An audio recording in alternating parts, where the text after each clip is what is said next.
Hi guys, welcome back to my channel. In today's video, I'm going to show you how to download and sign up for Dropbox. So in order to do this, first of all, go to your app store. And as you land on your app store, on the search button, type in Dropbox. Here I've typed in Dropbox, and as I type it, I will receive a particular app. On the very first, simply tap on Get in order to download the app. After your app gets downloaded, simply tap on Open. Now when you tap on Open, you have the option to either sign in or sign up.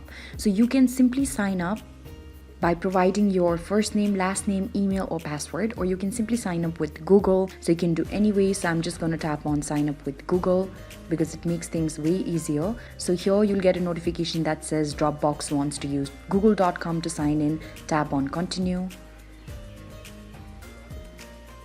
And then here now you'll have to choose the account and enter your account information. So I'm just going to tap on my account.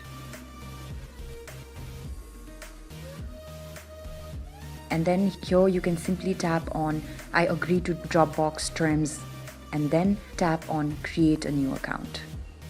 And here I am prepared to sign up for my Dropbox account. So now as you can see, your Dropbox account has been created. This is how you download and sign up for Dropbox. I hope you liked the video. If you liked the video, make sure you like, share and subscribe to the channel.